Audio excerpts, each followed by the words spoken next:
Resulta que además de hacer videos sobre cualquier cosa, pues escribí una novela. Mi libro. La cual probablemente pues explica muchas cosas. Así que si te gustan las historias oscuras y los personajes rotos, el link está en la descripción. Ahora sí, comencemos. Soy el ensayista sin que hacer y sí, pienso demasiado. Hubo un tiempo, y sí, póngale voz de anciano sentado frente a una fogata yautja, en que el depredador era simple, un cazador extraterrestre, un código de honor claro, invisibilidad imperfecta, visión térmica, trofeos arrancados con ceremonial precisión. Nada de discursos motivacionales, nada de redenciones, nada de es que también tiene sentimientos. Era cine de sudor, selva y miedo.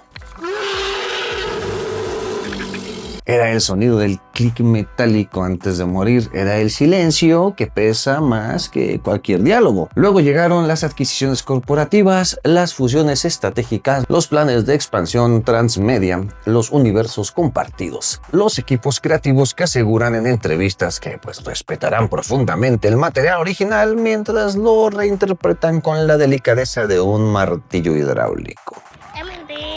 O simplemente lo hacen a un lado así como no queriendo. Porque claro, hoy todo debe ser franquiciable, serializable, diversificable y de ser posible apto para distintas demografías. Hay que ganar dinero.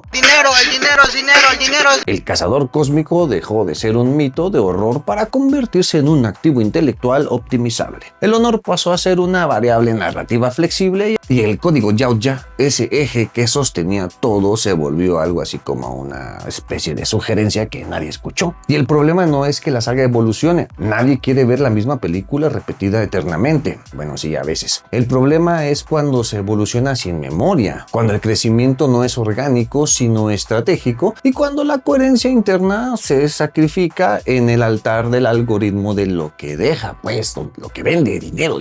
Predator o Depredador, que nació como terror y terminó convertido en una aventura tipo Uncharted. Y Uncharted me super mega mama, así que no estoy haciendo una mala comparación, pero creo que eran ámbitos diferentes, ¿no? Bueno, todo puede ser interesante, pero cuando el centro gravitacional, el terror, el ritual, el código deja de ser prioridad, la franquicia empieza a parecer menos una tradición guerrera y más un comité creativo en sesión permanente. Y eso es particularmente irónico en una saga donde el honor lo es todo. Porque a ver, el yautja no dispara a quien no está armado, no mata al débil sin propósito, no abandona el ritual. Pero la industria sí. En el universo yautja romper el código implica deshonra. Y en el universo corporativo romper el código implica hay que reinventar la marca. Algo anda mal. Ahí está la tensión fundamental. Depredador nació como un mito primitivo enfrentado a la modernidad armada. Hoy, paradójicamente, es víctima de la modernidad industrial que todo lo está estandarizando. El cazador supremo terminó siendo cazado por métricas de audiencia, segmentos demográficos y estrategias de expansión. La invisibilidad ya no es un recurso narrativo, es la coherencia la que se vuelve invisible. Y así, lo que comenzó como una obra de terror seco y musculoso terminó navegando entre comedia autorreferencial, reinterpretaciones históricas, aventuras casi heroicas y expansiones que a veces recuerdan al pasado y a veces lo ignoran con elegante indiferencia. Esa cosa ni sentimientos tiene. Porque sí, el universo crece, sí, hay creatividad, sí, hay momentos brillantes, pero también hay algo que se diluye. Y en una franquicia donde el código define la identidad, diluir el código pues no es un detalle menor, es tocar el núcleo mismo del mito. Por eso conviene dividir esta cacería en 4 actos. No para lamentarnos con nostalgia ciega, sino para entender cómo un icono del terror evolucionó y cómo en el proceso fue rediseñado por fuerzas mucho más poderosas que cualquier Jungle Hunter. Porque al final, tal vez el verdadero depredador no camina entre la selva ni entre los rascacielos, más bien opera en salas de juntas. Hoy en día sí. Predator no es solo una película de acción, es una trampa narrativa con esteroides. Empieza con propaganda muscular de los años 80, selva, explosiones, comandos que mastican tabaco con la misma naturalidad con la que disparan ametralladoras. Y sin que el espectador lo note de inmediato, muta en algo mucho más interesante: terror puro, no terror adolescente. No terror de sobresalto fácil, sino terror ontológico, porque lo que hace la película no es presentarnos un monstruo, nos presenta una jerarquía y luego la destruye. Fíjate, Dodge y su equipo no son víctimas accidentales, no son estudiantes en una cabaña ni turistas imprudentes, son operadores de élite, son hombres que entran a una zona hostil y la convierten en un trámite.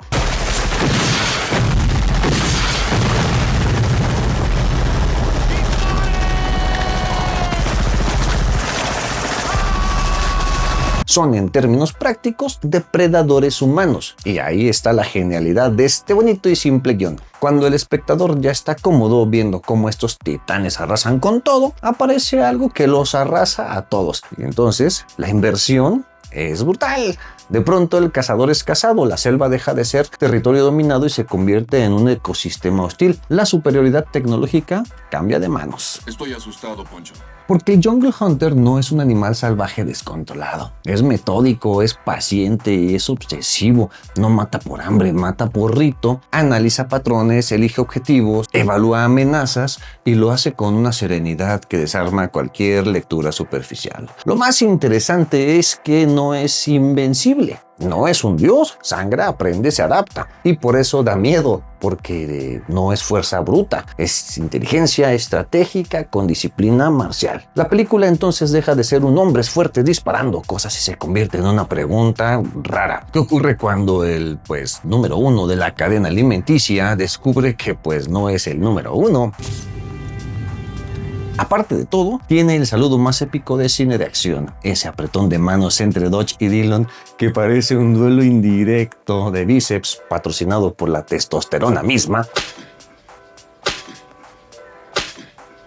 Se volvió un meme, mito y símbolo de una era. Pero incluso en ese momento tan exageradamente masculino, se cumple con una función narrativa. Establece que estos hombres son gigantes y cuando los gigantes caen, el impacto es mayor. Algo que me encanta es que la película no humilla a sus personajes, los respeta, los construye como competentes. Está sangrando, viejo. No tengo tiempo para sangrar. Y precisamente por eso su derrota es aterradora. Y luego está Dodge. Luces bien, Dodge.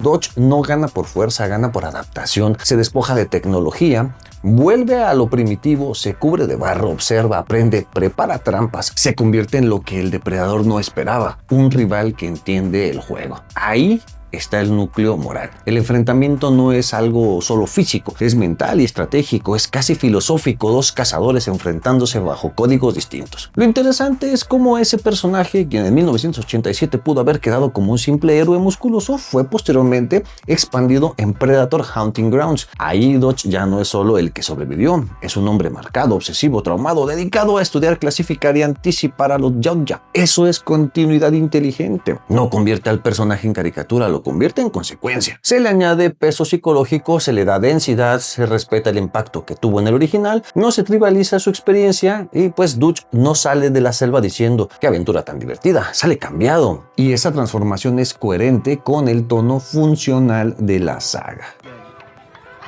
Porque esa era la clave de la original. El depredador funciona mejor cuando el miedo es serio, cuando la amenaza no es irónica, cuando el humor es seco, no estridente, cuando la violencia tiene peso, el terror del depredador no proviene del monstruo saltando a la cámara, proviene del silencio en la selva, de esos pequeños ruidos que hace antes de atacar, del hecho de que los hombres más preparados del planeta Tierra están siendo eliminados como piezas de ajedrez. Y ese equilibrio, acción musculosa que se convierte en horror existencial, es algo que pocas franquicias han logrado repetir con la misma pureza. Allí nació el mito. No en el espectáculo y no en la expansión transmedia, no en los guiños nostálgicos, sino en algo mucho más simple y mucho más poderoso. El momento exacto en el que el miedo decidió entrenar en el gimnasio. Depredador 2 es quizá la película más injustamente evaluada de la saga porque cometió el pecado imperdonable de no repetir exactamente la fórmula de la selva y al mismo tiempo tuvo la osadía de entenderla. A mí me encanta la 2, a mí creo que me gusta más la 2 que la 1, pero yo puedo estar completamente equivocado. Es una cuestión de gustos. La 2 me mama. Aquí no hay una jungla húmeda ni barro táctico. Hay concreto, neón, smog y violencia urbana. El calor ya no es tropical, es social, es una ciudad al borde del colapso y en medio del caos. El depredador no desentona, encaja muy bien. La selva siempre fue una metáfora, la ciudad también lo es.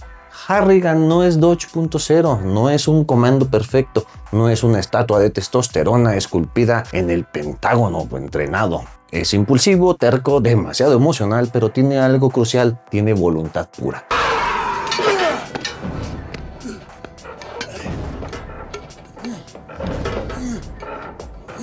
Y eso en el universo Yautja importa mucho, porque lo fascinante de Predator 2 es que mantiene intacto el principio fundamental. Esto sigue siendo terror. El depredador no es un antihéroe cool, no es un aliado circunstancial, no es una criatura trágica e incomprendida. Es presencia, es acecho, es la sensación constante de que alguien está evaluando como posible trofeo. La película amplía el territorio sin diluir la amenaza. El City Hunter no es menos letal que el Jungle Hunter.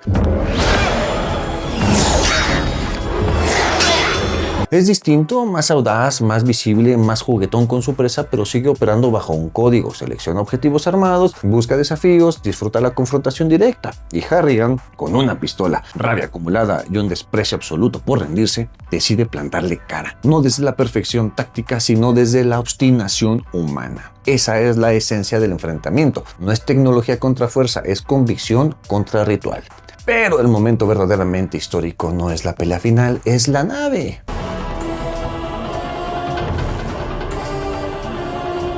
La calavera, el pasillo oscuro, la revelación silenciosa. Y ahí está, como si nada, el cráneo de un xenomorfo. Un guiño perfecto que conecta con alguien. No forzado, no subrayado con música épica, simplemente colocado como evidencia de que el universo es más grande de lo que pensábamos. Ese fue el tipo de expansión que merece respeto, sutil, orgánica y bastante coherente. Y luego, el regalo final, la pistola de Rafael Adolini.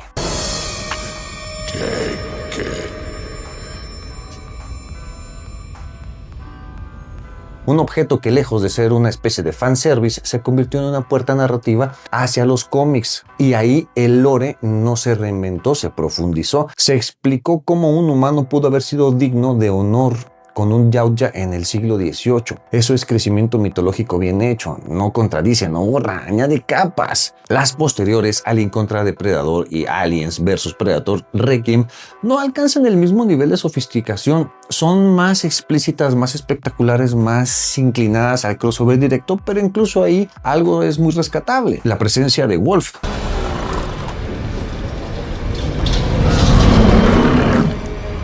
Wolf no es un novato, no es un joven cazador que está probando suerte, es un Yautja veterano, metódico, frío, implacable, un auténtico profesional que llega a limpiar un desastre con eficiencia perfecta. Wolf encarna lo que el depredador siempre fue en su mejor versión: disciplina y honor funcional. No busca espectáculo, busca cumplir misión. El problema nunca fue el personaje, fue el contexto. Las películas se inclinan más hacia la acción desenfrenada que hacia la construcción atmosférica. El terror pierde peso específico, el código se menciona pero no se explota con profundidad.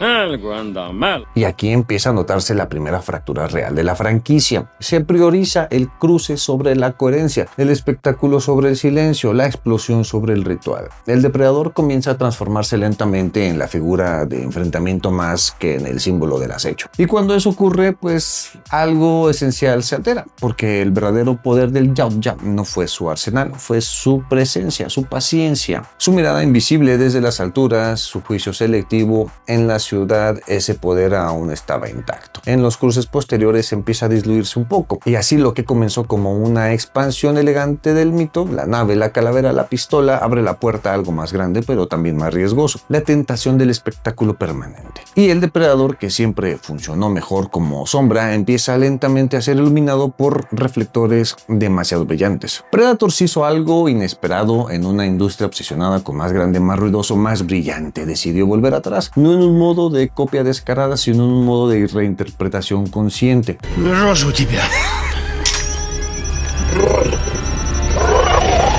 La premisa es deliciosamente simple: humanos peligrosos arrancados de sus contextos, arrojados a un planeta que funciona como una reserva de caza intergaláctica. Nada de ciudades colapsadas, nada de conspiraciones gubernamentales excesivamente explicadas, solo selva, solo acecho, solo evaluación constante. Es básicamente una carta de amor a la original, pero escrita con cicatrices nuevas. Royce, interpretado por Adrien Brody, sí, el mismo que uno no imaginaba como heredero espiritual de Dodge hasta que lo vimos con mandíbula apretada y una mirada homicida. No es el héroe clásico, no es carismático en el sentido tradicional, no es líder inspirador, es violencia encapsulada, es frío y calculador, es supervivencia pragmática. Y eso es muy coherente con el universo Yautja. Porque lo interesante de Predators no es solo que los humanos vuelven a ser presas, es que ahora son presas seleccionadas, asesinos, mercenarios, soldados, individuos con historial de brutalidad. El concepto se refina, el depredador no caza por cazar, caza por mérito. La película entiende que el miedo funciona mejor cuando la víctima no es indefensa, sino peligrosa. Y sí, la influencia de Predator es evidente. El ritmo, la estructura, la progresión hacia el enfrentamiento final. Pero aquí hay un matiz interesante. No estamos viendo la caída de héroes musculosos, estamos viendo la evaluación de depredadores humanos por parte de depredadores extraterrestres. Un revoltijo, ya sé. La jerarquía vuelve a invertirse, pero ahora con capas morales más ambiguas. El cómic posterior que continúa la historia de Royce e Isabel añade algo todavía más incómodo. El humano puede adaptarse demasiado bien al entorno de caza, puede internalizar la lógica del ritual, puede empezar a disfrutar la dinámica y ahí surge una idea potente. La línea entre el cazador y la presa no es biológica, es conductual. Esa es una tesis digna del universo Yautja, una expansión que no contradice el mito, sino que lo profundiza, que pregunta qué ocurre cuando el humano deja de ser víctima y empieza a pensar como ritualista de la violencia. Hasta ahí la saga aún respiraba coherencia y entonces llegó The Predator. Aquí el problema no es la ambición, no es la intención de innovar, no es siquiera la introducción de nuevas variantes evolutivas de depredador, la idea de subespecies, de competencia interna, de modificación genética. Todo esto podría haber sido fascinante dentro del marco adecuado. El problema es el tono, el humor, que en la saga siempre había sido seco, sarcástico, casi incómodo, una válvula mínima de presión en medio del terror. Te dio. Estás sangrando, viejo. No tengo tiempo para sangrar. Aquí se vuelve explícito, comentado, subrayado, repetido. El silencio, que era arma narrativa, se sustituye por el diálogo constante. La tensión, que era progresiva, se diluye con chistes. La amenaza, que era ritual, se convierte en espectro. Y en una franquicia donde el depredador es más efectivo cuando es sombra que cuando es una punchline en una buena rima de asesino, eso es casi sabotaje total. Porque el terror necesita solemnidad, necesita peso, necesita respeto por el peligro. En The Predator, el peligro a veces parece interrumpido por la necesidad de ser ingenioso, y eso altera la atmósfera, no porque la comedia sea incompatible con la saga. Siempre hubo humor, sino porque aquí deja de ser un contraste y se vuelve protagonista. La diferencia entre una broma nerviosa antes del combate y una rutina cómica en medio de la ejecución de un ritual, pues. Sí, se presentan nuevas variantes de depredadores. Sí, hay conceptos interesantes sobre evolución, traición y mejora genética. Pero el foco se fragmenta. La identidad central, el cazador con código enfrentando a humanos dignos, pierde nitidez. Y cuando una franquicia cuya esencia es el acecho silencioso comienza a sonar demasiado fuerte, algo se quiebra. Porque el depredador nunca necesitó ser gracioso para ser memorable. Nunca necesitó explicar demasiado para ser imponente. Nunca necesitó competir por atención dentro de su propia película. En este punto de la saga, la cacería sigue siendo entretenida, pero el tono empieza a oscilar peligrosamente entre el homenaje, reinvención y desconcierto. Y en un universo donde el código lo es todo, como ya dijimos, perder la coherencia pues es una falta de respeto total. Pero bueno.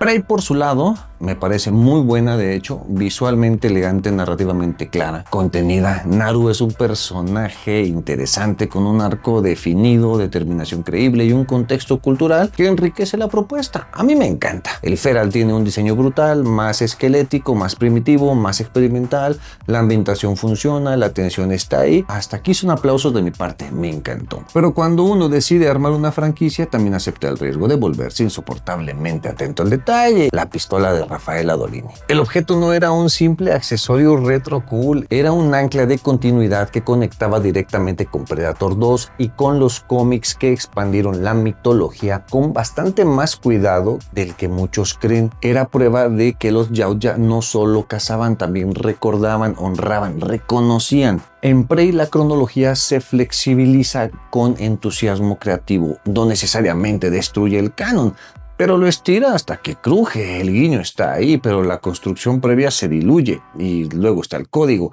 El Feral actúa distinto, se camufla distinto, el combate es distinto, es más brutal, menos ceremonial, más experimental, lo cual podría explicarse con variaciones culturales dentro de la especie, algo perfectamente defendible si el guión decidiera explorar esa diferencia como parte del sistema Yautja, pero no lo hace del todo. Tabe, en combate directo, prácticamente supera al Yautja, al Feral, y aquí conviene ser muy honestos. Contra un Jungle Hunter clásico en su mejor versión, la probabilidad hubiera sido otra, no porque el humano no pueda ganar, Dodge ya lo hizo, sino porque el equilibrio siempre se construyó a partir de la adaptación extrema, no de superioridad frontal. Prey funciona porque es sólida en sí misma, pero reinterpreta más de lo que continúa. Y ahí está la tensión. Estamos ampliando el mito, rediseñando algo con necesidades narrativas del momento. Ya después llegó Predator Killer of Killers, que resulta sorprendentemente estimulante. La exploración de distintas épocas históricas devuelve algo que la saga había perdido. La idea de que el Yautja es constante mientras la humanidad cambia. La espada de Kenji que conecta con la que encuentra Hanzo en Predators es un detalle delicioso, un gesto de continuidad que demuestra que alguien en algún lugar del equipo creativo revisó los archivos con cariño, pero incluso ahí el código sigue más sugerido que definido. Se percibe la estética, se intuye la tradición, pero rara vez se verbaliza o se estructura como un sistema moral. Claro, el Yautja aparece como una figura mítica, pues sí, pero su ética interna se vuelve cada vez más interpretativa. Y ya finalmente aparece Predator Badlands.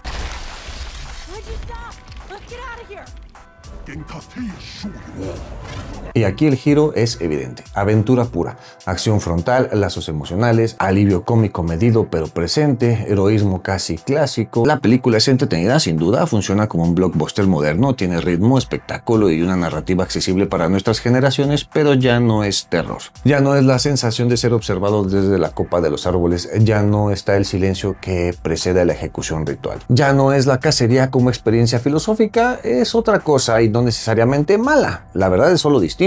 El problema no es que cambie el género, el problema es que al hacerlo, el núcleo identitario se diluye. El depredador ya no es sombra, es protagonista visible, ya no es presencia inquietante, es una figura central de acción. Estoy asustado, Poncho. El lore se expande, sí, pero se expande como expansión inmobiliaria sin plano maestro. Se construye aquí, se remodela allá, se derriba un muro antiguo para colocar una ventana panorámica, se hace lo que les da su gana. Se toma lo que conviene, se ignora lo incómodo, se adapta a lo complejo y así el universo crece, pero a veces sin cimientos claramente reconocibles. Poner un boiler al lado de la entrada. Quizás eso sea lo inevitable cuando una franquicia atraviesa décadas, estudios, fusiones y nuevas sensibilidades culturales. Quizás el mito deba reescribirse para sobrevivir, muy bien, pero en una saga donde el honor define la identidad, la pregunta inevitable sigue siendo otra. ¿Puede un Yautja seguir siendo Yautja si su código se vuelve opcional? La saga de Depredador nació como algo peligrosamente elegante, terror con bíceps y código de honor.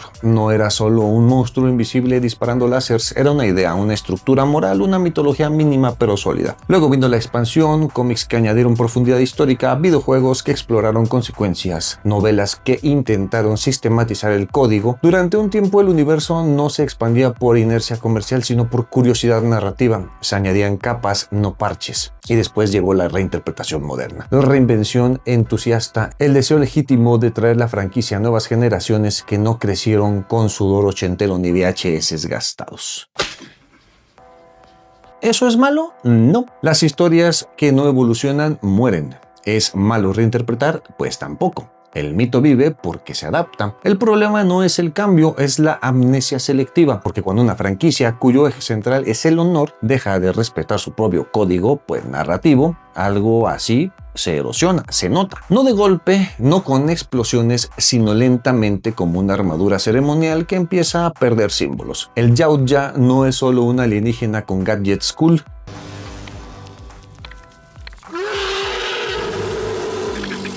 no es solo un diseño estético impresionante, es tradición, es ritual, es jerarquía, es prueba constante de mérito. Es la lógica eterna que hace que cada enfrentamiento tenga peso. No dispara a cualquiera, no mata sin evaluar, no actúa sin propósito, o al menos así era. Cuando el terror se convierte en una aventura ligera, cuando el silencio es sustituido por diálogo constante, cuando el código se vuelve flexible, pues según convenga a la trama del momento, la cacería sigue siendo entretenida, las escenas funcionan, el espectáculo cumple, pero algo deja de sentirse sagrado.